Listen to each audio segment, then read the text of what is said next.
Махаббат қызық хикая.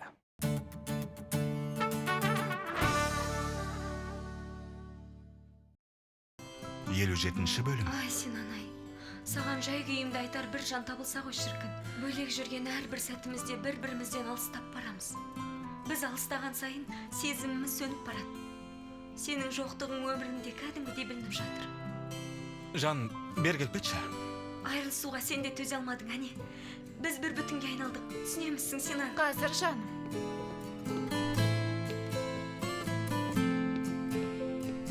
Айта бер.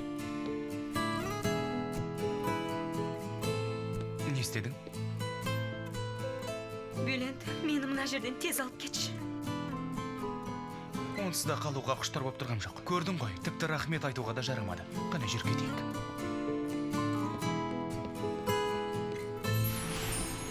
Жек көрем сені аяқ киімім. Жек көрем. Шешіл аяғымнан жетер. Сені де баспалдақ. Әрбір басқышыңды жек көрем. О, Құдайға шүкір, бар тілегім қабыл болдырса. Баспалдақ құрысқанына қарағанда бұл жолы бір жолы айырылысқаны анық. Солай дейсің бе? Я, айтқаның келсін. Ұялмаңдар әй, қымсынбаңдар. Төменде конфеттилер болған. Соларды да ту сыртынан атсаңдаршы.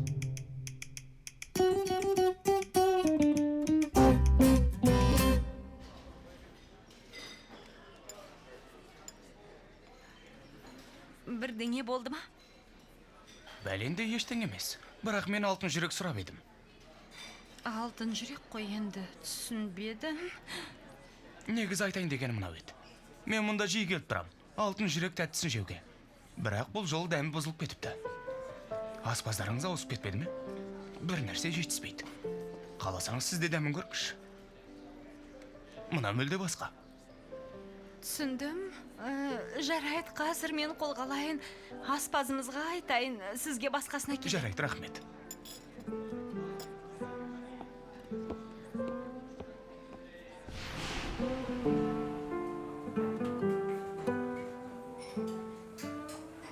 Беркай, бергел. Алтыншы стелте тұрсын.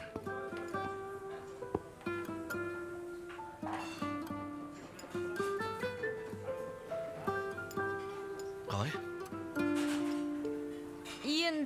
Енді не? Баяғы дәм бар ма жоқ па?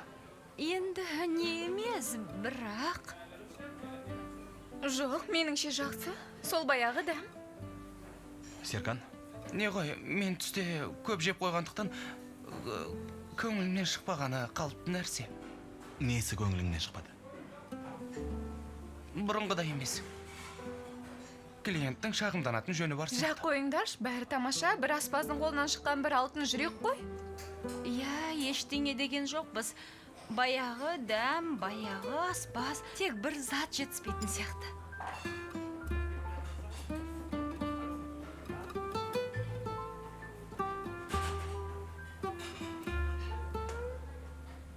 Біреу емес, көп нәрсе жетіспейді. Клиенттікі дұрыс.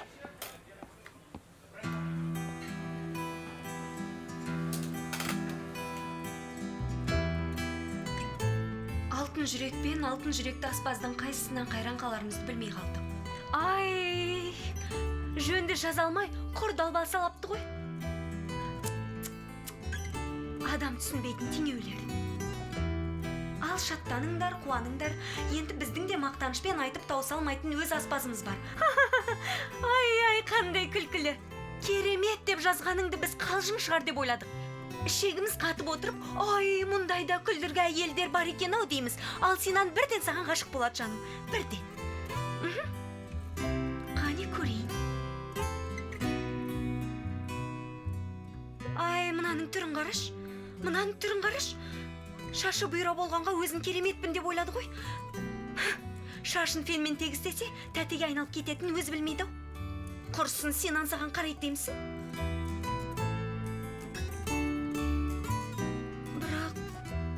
Соңғы кезде Синан маған да қарамай жүр ғой.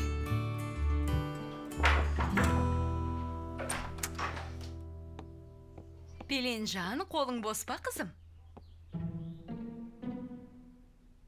Тойлап болдыңдар ма? Ертеңгі шақыруға мына көйлек қалай? Егер мектеп бітіру кешіне барсаң, бола береді. Апатай, мұндай киім жасыңа сай келмейді. Не мынау, кеудесі ашық, етегі шолтиған көйлек. Саған жараса ма өзі? Егер киюге сонша құмартып тұрсаң, жазып берген тамақтану тәртібін ұстанып, кішкене арттауың керек. Біраз салмақ қосып алғанмын ба? Біраз? Біраз деймісің? Біраз деген сөзбен сипаттай алсақ жақсы ғой. Әкең әлгі аспазға шындықты айтқан үшін ерексіп отырсың ғой, я қызым? Мені ренжіту үшін айтып отырсың. Менің салмағым баяғыдан бір қалыпты. Демек өзіңді алдап жүрсің деген сөз.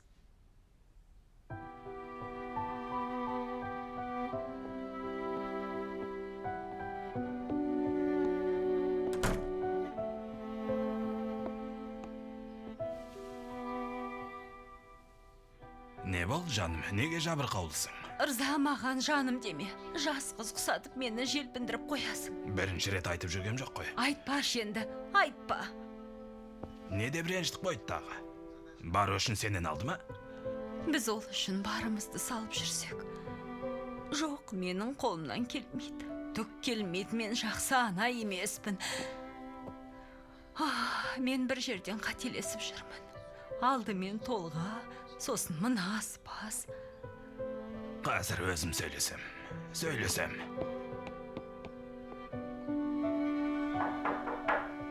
Пелин, кіруге бола ма?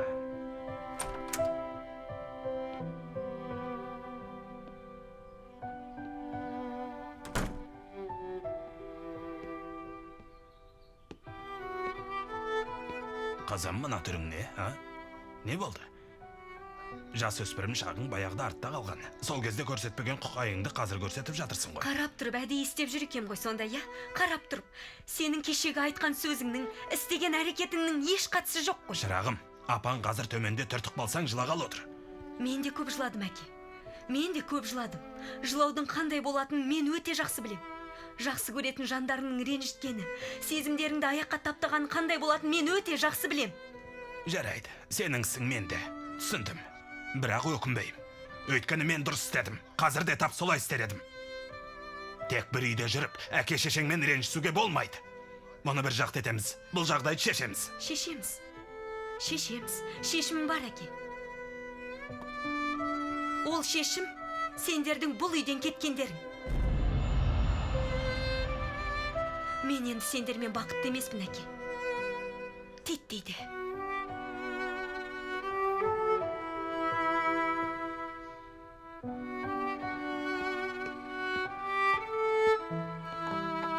Сау болыңыз, Басеке. Сау бол. Сау болыңыз, Басеке. Сау болыңдар. Шефім, сіз шықпайсыз ба? Жоқ, Жансу, шықпаймын. Енді алтын жүрек десертіндегі кепкен гүлдің орнына басқа бірдеңе қоссам деген ой келді. Не? Дайын болғанда көресің, Серкан. Бұрынғысынан да жақсы болады.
анан дұрыс істемедің, мынан дұрыс істемедің деп дей алмайды. Неге дей алмайды? Өйткені мен қолымнан келгеннің бәрін істедім. Онымен бірге болу үшін бәріне бардым.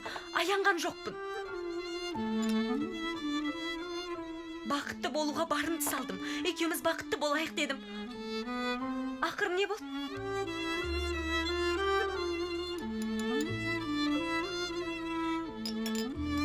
Көрдің ғой, түк шықпады.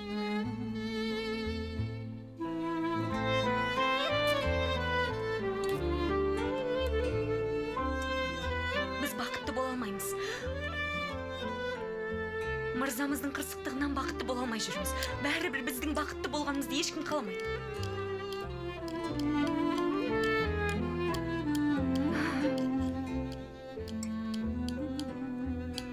Ішінде бәрі бар. Микс депрессияны басатын тамақ.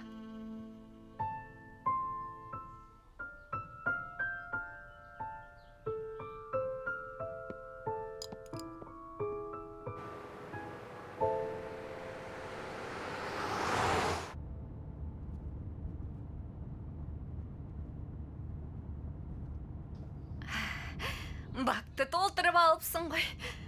Иә, солай. Жол алыс емес пе әйтеуір? Өмір деген бұл жолда. Ай, қойшы афоризміңді айтпай тұра тұршы, Құдай үшін. Ай, мен адана қалып қашатын болсаң айтып қояйын, мен теңіз жоқ жерде өмір сүре алмайым. Теңіз Аданаға жақын ғой. Мейлі, бола берсін. Менің кіндігім Стамбулға байланған.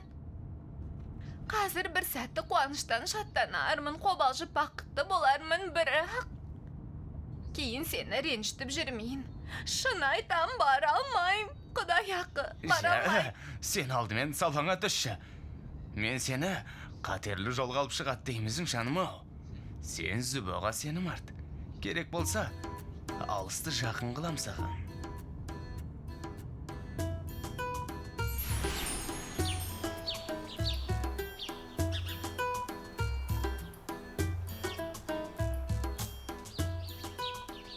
Зүбәйір, қалайсың жаным, бәрі жақсы ма? Шүкір, жақсы. Маған жағдайды түсіндіруің керек емес пе, қалай ойлайсың? Пелен болмаса біздің үйге көп келмеушен ғой. Алаңдаушылығымды басқаның жөн сияқты. Симош, кім келді? Мәссаған, Зүбәйір. О, Мираль. Және қолтық тасып апты. Екеуі Мелиха тәте мен Сухейлі тәте мүлде құптамайтын екінші махаббаттың кейіпкерлері. Симош, Мыналар қашып кеткен ғой. Симош, мына қызды алып қашқан, Зүбәйір алып қаштың ба? Башак жан қойсаңшы, өзі айтсын. Зүбәйір? Айтайын ба? Иә, алып қаштым. Ол ойды Пелин айтты. Алла разы болсын. Бар деді, Симай саған қамқор болады деді. Хабарласам деген. Ұмытып кетсе керек, оның да басы қатып жүр ғой.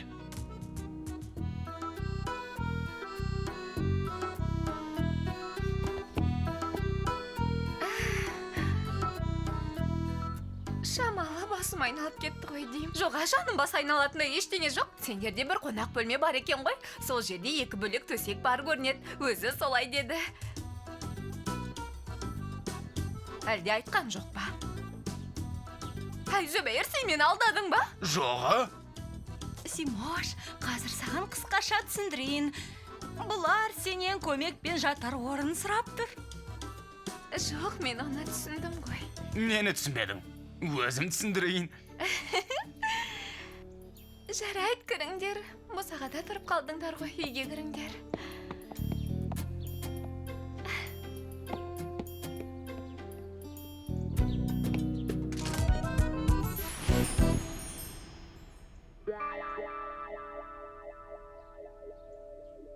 Бұлар осында бола ма? Иә. Қанша күн қонады? Хакан, ондайды сұрайым екен. Неге сұрамасқа жаным? Меніңше өте қисынды сұрақ. Яғни қанша уақыт? 1 күн бе, 2 күн бе, жоқ 3 ай ма? Әлде тұңғыштар қырқыннан шыққанша ма? Хакан жан, қонақтарымызға қош келдіңдер демедің ғой. Төрге шығарып орындарына жайғастырайын. тұрып қалдыңыздар ғой. Отырсаңыздар. Гүлдей сұлуым отырсын. Мен барып, көлікті тапсырып келейін. Бірақ мүлдем ойымдамаңдар. Жарты сағатта қайтып келем, алаң болмаңдар. Жарты сағат ба? Олай болса мархабат, кел жүр, отырайық. Жайғаса берейік. Иә.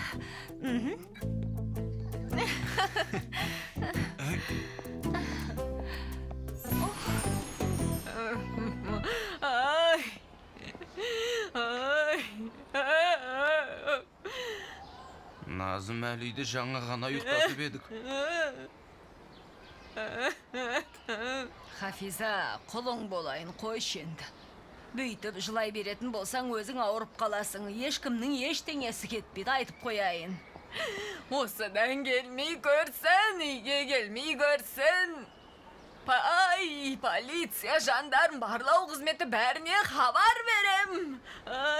Өзіңізге сабақ алмадыңыз ба, Хафиза тәте? Меральды бүкіл әлем жабылып іздесе де, көңілі әлгі жігітте болса келмейді. Иә. Бізге қараңызшы. Хавва екеумізге. Апам тіпті басымды да жарды ғой. О, құдая тоба. Әй, сары жігіт болса мақұл деймін ғой. Жарайды деймін ғой.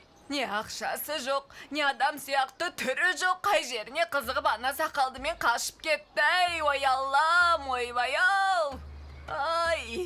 Хафиза, тыңдашы, мен Меральмен сөйлестім. Сенің қызың о жігітті құлай сүйген екен. Оған түк істей алмайсың. Не айтсам да бәрібір келіспей қойды.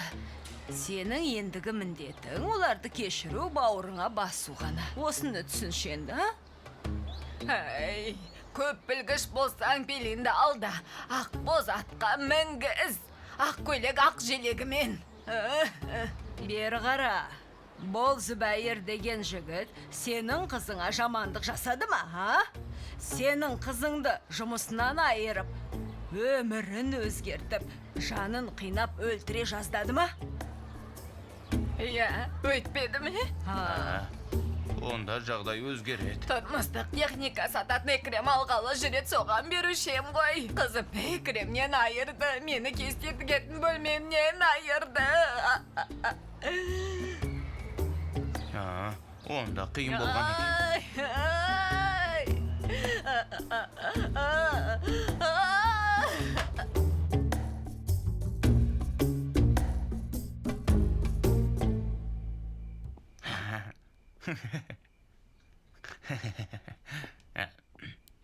Мінеке. Не ғой?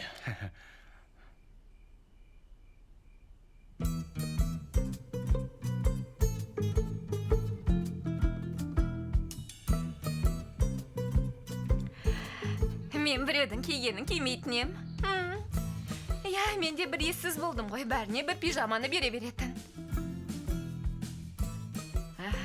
Мен онда мұны кимей-ақ қояйын. Үстімдегі мен жүре берейін, осылай ыңғайлы. Жоқ, симай саған қалжыңдап тұр. Жай айтады. Яғни әзілге сүйеніп айтып тұрғаны ғой. Әрине таза. Әпке, көп рахмет. Әпкесінес, мен сенен кішімін ғой. Ой, әпке болу тек жасқа байланысты деймісің, сен бізге үйіңнің есігін аштың, бізге қамқор болдың. Бар ғой, мен сені өмір бақи әпке деймін, өмір бақи. Дегенмен, мұны көпшілік отырған жерде айта бермен жарай ма? Айтпай-ақ қой, мүлдем айтпа. Зүбәйір, сен енді шықсаңшы, қыз киінсін, саған да Хаканның бір киімдерін береміз, жарай ма? Жарайды. Сені есіктің артына күтейін бәлде, қонақ бөлмеде кездесеміз бе, Мералим, Сен осында келде, мені алып кет, осы жерден төменге бірге түсейік. Зүбәйір, кеттік, Зүбәйір, жүр!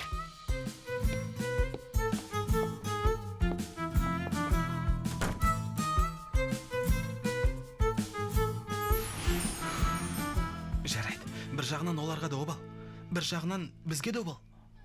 Қайтеміз енді? Әр кетсе 3 күн, 4 күн шыдай тұрармыз. Солай шығар енді. Симай, біз университетте оқығалы бері ешкіммен бір үйде тұрған емеспіз. Білесің ғой, мен ол күндерді аса сағына қоймайым. Жарайды енді. Олар қонақ. Қонақжай болудың жазылмаған заңы бойынша осындай бір қалыпты қатынас сақтау керек. Солай ойлағанымыз дұрыс. Қараңдар, сендерге кімді әкелдім? Сендер өмірде мұндай сымбатты ханзаданы көрдіңдер ме? Сендер өмірі ханзада көрдіңдер ме, а? Хал қалай? Жақсы аға, өзің қалайсың? Қош келдің. Башак айтты ма? Нен айттым, қашан айттым? Сонша тез айттым ба, Зүбәйір қыз алып қашыпты айттым ба? Жақсы болған екен. Жақсы. Онда одан сайын қуантайын. Олар осында. Пелин оларды паналата тұруды бізге жүктеп қойыпты. Және қылмаңдар. Жүктетпеңдер ағасы, жүктетпеңдер. Белдерің не болмасын, байқаңдар. Мәссаған! Мен саған айтуды ұмытып кетіппін. Мен бүгін толық 450 мың марк несие алдым. Яғни тойды Флорида қыздар кәсіптік лицейінің бақшасында жасамақшы едік қой. Ол шаруаны бір жақты еттің бе? Жақсы, тамаша. Керемет. Ал біз киюдің костюм шалбарының орнына Пикачу костюмын алдық. Ол да бітті, дайын. Иә. Оны да дұрыс істепсіңдер, жақсы. Иә, сосын мен не қылдым? Покемонның костюмын таба алмадым, бірақ оны таппасам той болмайды, өйткені покемонның костюмынсыз той болмайды. Башақшан, айғайламай сөйлес жаным. Реттейміз, оны да шешеміз. Уайымға салынбаңдар. Оның бәрін өзім бір жақты етем. Құдай-ау, құдды бір вампирлер алдынан шығып, ішіндегі бүкіл сезімін сорып алғандай, ал мұнда қожаны ғана келгендей болып отыр. Бәрі жақсы ма әйтеуір?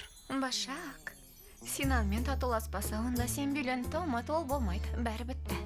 Бюлентті ғана ұмытпайық, мен тойды да ұмытайын. Енді не істейміз, бұл зомбилардың тойы бола ма? Мен зомбилардың келіні болам ба? Мынау зомби сияқты не істейм? Маған ондай күйеу керек емес, сезімсіз, жүрексіз. Сөйлет. Қараш.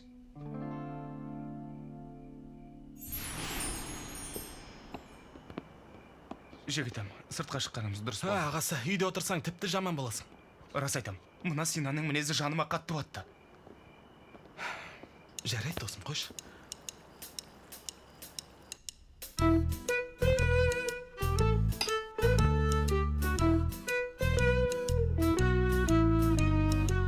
Екінші тәрілкеден кейін миым орнына келді. Я.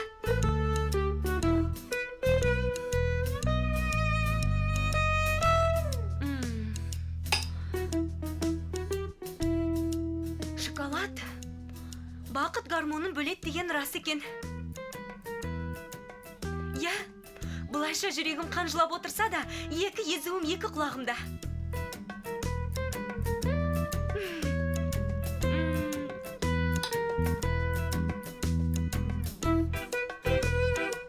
Ай, Синан-ай.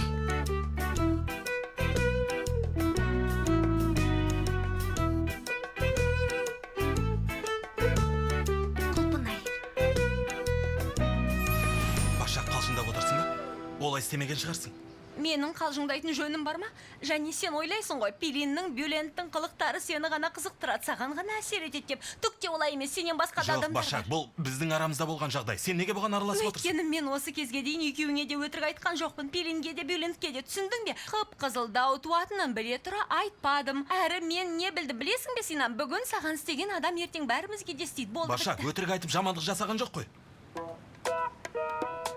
Жасыруға мәжбүр болды. Аузыңды шаршатып әуре болма, жарай ма? Мен түсінетінімді түсіндім, болды. Оның үстіне мен үшін екі жағдайда бірдей болды, бітті. Мен кеше отырып ойланып, толғандым да нақты бір шешімге келдім. Бұдан былай өмірімде есі дұрыс адамдар болады, бітті. Башак, қойшы, Құдай үшін. Мен ол адамды талай жылдан бері танимын ғой. Әке шешеміз бөлек демесең, бауырым ол менің, бауырым. Дәл қазір маған мүлде басқа адамды айтып отырсың. Ол Бюлент болуы мүмкін емес. Солай ма? Жарайды. Онда Пелинді не істейміз? Ол оның ойсыздығынан. Қош, Башак, білмейтінді айтпаш, ақырын ойламай сондай іске барыпты. Иә, ойсыздық десең келсем. Бірақ өтірік айту, немесе кешірілмес қателік емес.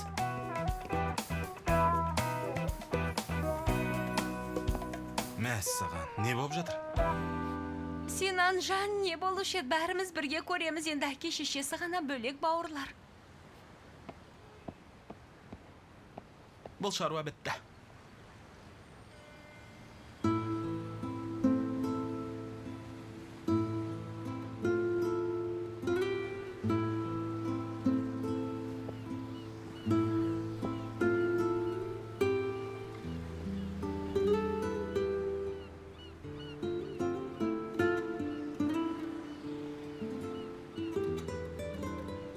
Жә, ұрыс керіс дегеннің бәрін кешірдім. Ей, кет десең оған да көндім. Бірақ адамға бәрінен бұрын қатты бататын не білесің бе? Өкпемен реніш. Бұл сезімтал адамдарға ортақ сезім. Білем, уайымдама. Сен мені қатты ренжіттің, жігітім. Сен мені қатты ренжіттің. Керісінше, сен мен ренжіттің. Жарайды, бірақ атты кетті. Сонша дабыра қылды, не болды? Ой, Аллай. Адам бауырынан безе ме? Сен менің бауырымсың, оқтың ба? Мен жалғыз баламын. Сен менің бауырым болдың. Бауырың болдым. Иә. Бірақ бәрінен қатты бататын да сол. Батсын ағасы. Не бопты? Бауырыңнан безесің бе сонда? Не істейсің? Қазір дүние күйіп кетсе де хап өпкеден безе аласың ба? А? Жауап бер маған. Оның не қатысы бар? Бездік дедік пе? Ренжідік. Әлі бауырымыз ғой сонда.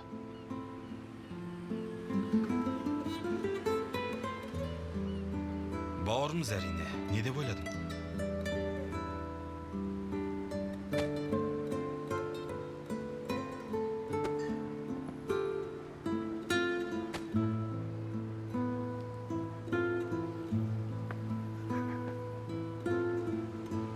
Сен мен ұмыттың ау деймін.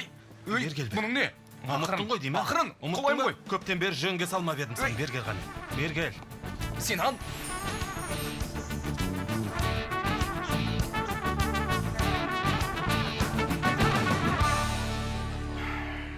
Yani hepsi bu kadar mı? Ay, tabii ki de değil. Sen şimdi evine git. Ben sana ne yapayım? Зүбәйір, тамақ ішесіңдер ме сұрамаппын да ғой. Жоға, мен шыдай тұрам ғой. Бірақ Мералім таңнан бері нәр татпады. Жарайды, онда дереу бірден әзірлейік. Мен лукумды көп жебем, не ғой, мүлде әуре болмаңдар. Жатып демалайық, таңертең бәріміз бірге таңғы ас ішеміз. Жоға, олай болам екен, еш қысылатын жоқ, қазір-ақ дайындаймын.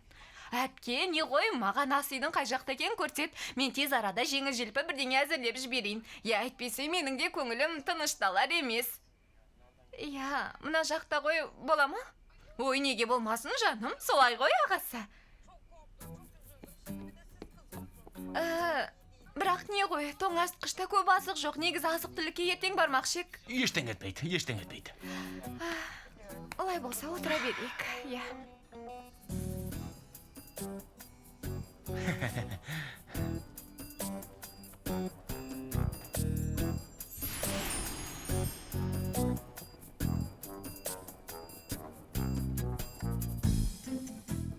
Мерал, сен дүкенге барғанбысың? Жоқ, әпке, мен тұрып қалғаннан мен жұмыртқа тауып алдым. Сосын оған ірімшік қостым. Одан кейін пеште 5 минут пісірдім. Не болды? Анадолының пиццасындай бір тағам болды. Мұндайды апам пісіруші еді, ірімшік пен жұмыртқа қосылғаннан да. Сенесіңдер ме? Симайға сонша жылдан бері пісірші деп қақсап келем. Бір рет болсын пісірген жоқ қой. Бір рет болсын пісірмеді ағасы. Ой, ағатай. Мен бәрін молынан пісірдім. Отырыңдар, бірге жейіп. Қане, отырыңдар, отырыңдар. Мен бұған жоқ дей алмайым. Әпке, отыр. Кел, отыр. Құдай ақа, балтамызсаң да бұдан дәмді болмайды ғой. Дұрыс айтасың. Әпке, мынаны алдыңа қой. Үйде қант бар ма еді? Жоқ, әпке, ол шабдалы ғой. Шабдалының қасиетін білесің бе? Ол сондай бір консистенция береді, жұмсақ болады. Ал сен мынадан же, дәмін көр. Егер ұнаса, саған әлі талай дайындап берем ғой. Көрейін. Әрине, мың жерден ойлансам да бұл менің ойыма келмес еді. Жә енді, Мералім, мақтанғандай болмайын. Нанның арасына былай сәлеми шұжығын салса, рас айтам, маған тантыр нандай боп көрінеді. Мен жай хобби ретінде халыққа білім беру орталығына барғам, сол жерде үй шаруашылығы сабағына қатысқам, содан білем. Саған аспаздық ұнаса, енді кестетік өнерін көресің, шіркін-ай. Зүбәйір, сүйіктіңді көрінген жерде мақтай беруге болма. Сүйкімдісің ғой бұра. Иә, мақтаудың не қажеті бар? Пысық екені көрініп тұр ғой, солай емес пе? Иә. Бәрекелді, құттықтаймын. Дәмді тамақ әзірлеудің жөні басқа ғой, шіркін. Солай ғой. дәмді тамақты жұрттың бәрі пісіре алмайды. Ой, аға, рахмет. Симай, мынадан жеш, мынадан. Жә болды, мен алмай-ақ қояйын. Жетеді. Алсаңшы. Алайын, міне алдым. Ұялып отырма. Болды, жарайды.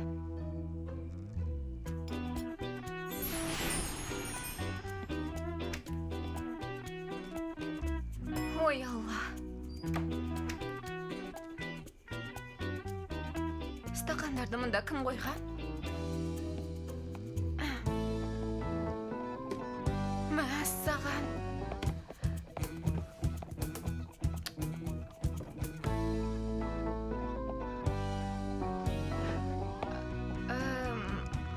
Мыналардың орнын сен ауыстырдың ба?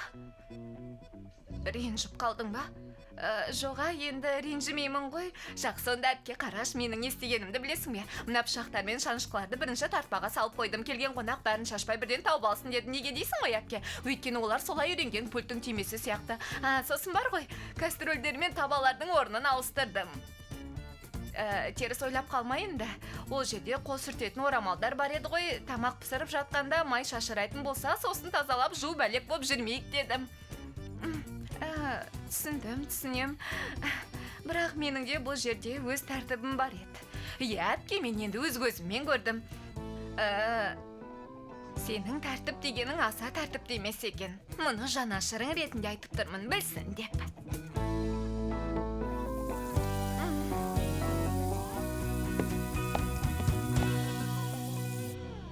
Билин, жездесінің гүлі. Сүйіншімді бер. Синан екеуміз тартуластық. Сен кішірейдің бе? Жоқ, өзіміз жай сөйлестік. Мен ылғи сөйлескім келеді. Менен қашат сөйлеспейді, тіпті бетіме де қарамайды. Сосын біз сөйлесіп болған соң, төбелесуге көштік. Қысқасы күрестік. Енді болмағанда теңізге қолай жаздадық. Сонда менің жалғыз кемшілігім онымен күреспегенім боп тұр ма? Соны айтып тұрсың ба? Жоға, біздікі түрік жігітінің қалай жақсы көретінін көрсеткен сияқты ғой. Билин, былай істейікші. 10 секундтай маған қуансақ болмай ма? Күтсін ол, күтсін. Пелин Сейханды елемеудің қандай болатынын көрсетем оған.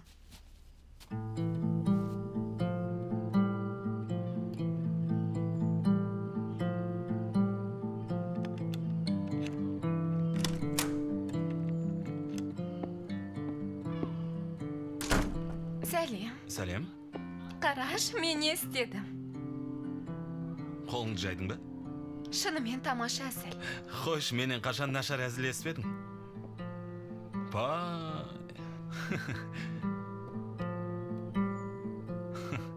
Не болды? Көңілдісің ғой. Әлгі көңілсіз күйіңнен ізде қалмапты ғой. Татуластық, одан артық не болсын? Қойш, рас па, сонша тез бе? Енді не деп едің, Ризгар?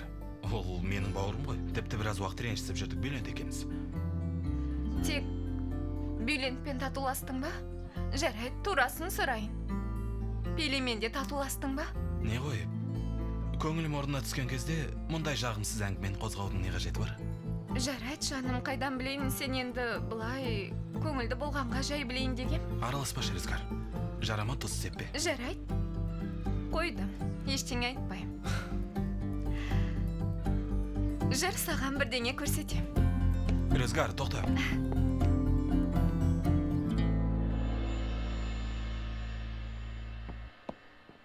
Қара, тайым салаңдағы от шашу түні. Есімде. Ризгар, мынау кішкентай сияқты ғой. Бұдан да үлкенде оқып қойғаның дұрыс па еді? Солай ма? Қайдан білейін, сол күні сондай бақытты, сондай көңілді күн боп еді ғой. Осындай үлкен болсын дедім, бірақ саған намаса алып тастадым. Жоқ, есімде ғой. Кәдімгідей көңіл көтеріп едік. Жақсы, тұра берсін.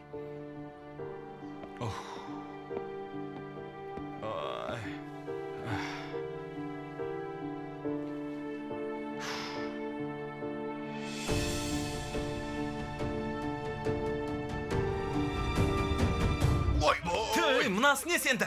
Мен саған бірден айтайын ба? Осындай төрешілер адамды мәрттіктен айырады. Басқа түк емес. Ей, қақпашы! Сен қарбыз бедің ай! Жата-жата өсеттің! Қош сен. Zeminde Қане? Hakan. Ha? Hakan. orada Kerim'in yine biraz zorlaştırdı. Үстіңдегіні қайдан тауып алғансың? Су болып қалды жаным, терледім. Кеудешеммен жүре алмайсың. Иә, ана кондиционерден суық тисе, сосын жазыла алмайсың. Ой! Жә, қойшы соны. Қара, ақмақты қарай көр. Мә, мыналарды алыңдар, киіңдер мынаны. Менің жыныма тимеңдер. Жарай ма? Киіңдер, не ғой жартылай жалаңаш жүрмей, үстеріңе киіп отырыңдар. Не болды? Ештеңе, киініп отырыңдар енді, üstlerine kiyindir. Çok net bir şut. Atak geliştiriyor siyah beyazlar. Şimdi Aras son anda kaleci. Yine etkili geldi Beşiktaş. Sol ayağıyla. Çok güzel vurdu Aras Özbiliz. Kaleci Albayus çıkardı ve köşe vuruşu kullanacak Beşiktaş. Kane! Merakla beklenen isimlerden biri.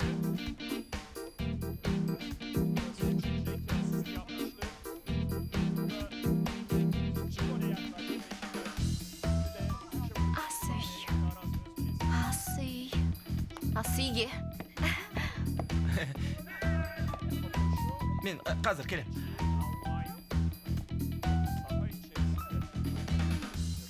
Сені Адана спортының ойынына апарайын ба, қызым?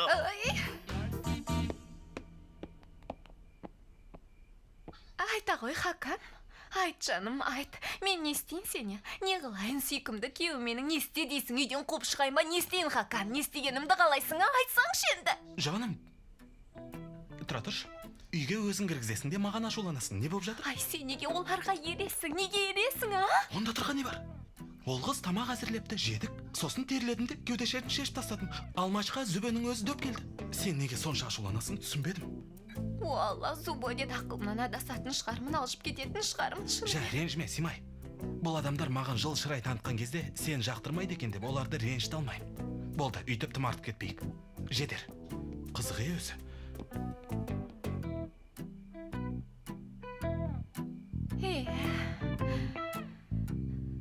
Амал нешік.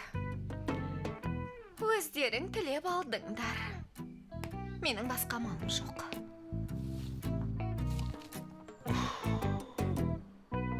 Өне бойым ауырып жатыр. Бала құсап алысып нем бар еді. Бұл не десең, татуласу күресі дейді. Кәдімгі терлік беттім.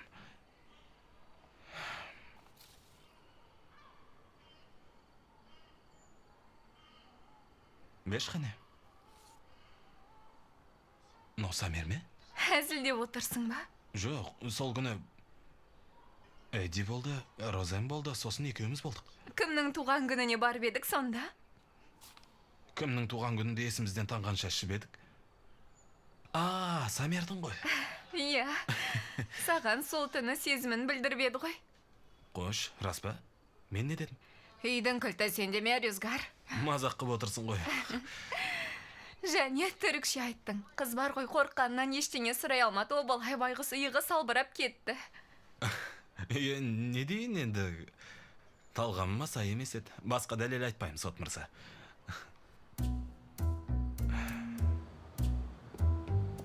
Тыңда, Синан, бұлай болмайды.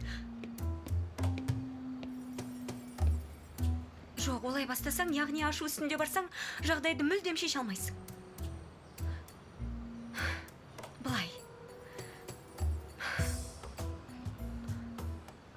Синан, меніңше бұл мәселені екі ересек адамда шешуіміз керек.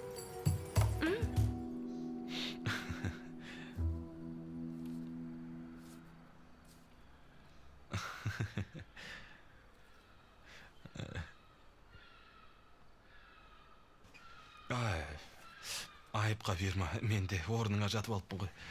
Кешір. Жоқ. Жата бер, емін еркін, қысылмай ақ қой. Не болды, Рүзгар ханым? Менің мына жағдайымды пайдаланбақсыз ба?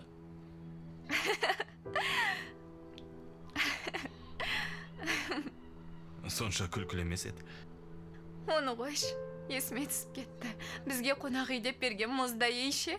Айтпа, шынымен енді сен мен ұйықтаудың азабына төзе алмаймын. Қызық, иә. Құдды бір саған дейінгі өмірім түс болғандай. Оянған соң нағыз өмір басталғандай. Қараш, қалай көңіл көтергенбіз. Бір адамның өзі өмір бойы бұлайша көңіл көтермес. Адамға бұдан артық не керек?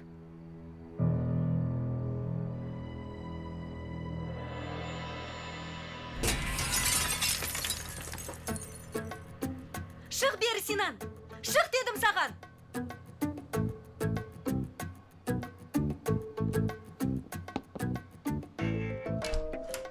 Пелин, не істеп тұрсың? Не істедің, Пелин, зәремізді ұшырдың ғой. Зәрелерің ұшты ма? Қорыққан түрлерің осы ма? Бірге тұрғандарың аз болып, ішкі органдарыңды да бірге пайдалана Тұрған бастапсыңдар. сөзің мен қылығыңа қара. Осы істегеніңе ризасың ба? Мұның бәрін маған сен істетіп жүрсің. Жоқ, мүлде риза емеспін, тіпті мүлде. Ал мен риза екенмін ғой сонда, иә? Солай ойлайсың ғой. Төбем көкке жеткендей қуанып жүр екем ғой. Басқалармен ойнап күлесің. Маған келгенде ойбай мұңайдым, ойбай қайғырдым дейсің. Әй, сен мені қалайша тез ұмытып кетесің, Синан? Қашан ұмыттым, алдымен жақсылап қара. Өзің мұрсат бердің бе? Бермеймін. Қане келді алып көр, бермеймін. Пелин, түн ішінде сандырақтамай, бар кет үйіңе. Кетпеймін. Өйткені сен келесің. Қане төменге түс, бол. Бармайым. Не істегелі жатырсың? Солай ма? Пелин! Келмейсің бе? Пелин! Шындысың ба, Пелин? Төменге түс дедім. Түс сөйлесеміз. Тыңда, егер төменге түспесең, мен сөйлегенде бүкіл мақала тыңдайтын болады. Қойшы, ести берсін. Маған бәрібір. Жарайды онда. Енді мені мұқият тыңда. Пелин, болды, айғай шу шығарма енді. Барда сабаңа түс. Жарайды, жаным. Көріскенше.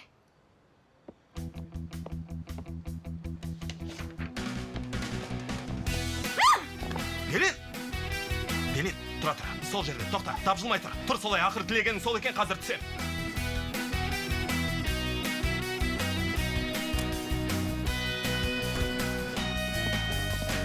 Ал келдім міне, келдім. Қайда қашып барасың? Кел дегенде бұлай кел демедім. Қалай келетінін сен шешесің бе? Кет, көргім келмейді. Айнып қалдым, кет. Келмей-ақ қой, кет. Кешірім сұраудың орнына ұялмай үйіме келіп тереземе тас лақтырасың.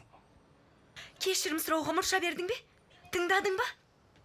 Кешірім сұрағанмен не өзгереді? Онсыз да істейтін істедің ғой. Иә.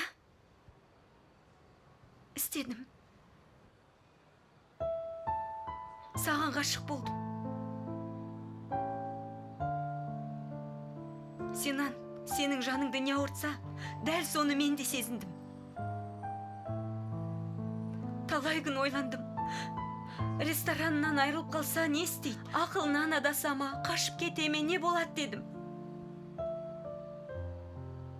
Мен басқа амалын таба алмадым. Білем, бұдан ештеңе өзгермейді. Бірақ мен не істесем де, тек сені бақытты болсын деп істедім. Ал мен бақытты болудың басқа жолын білмеймін.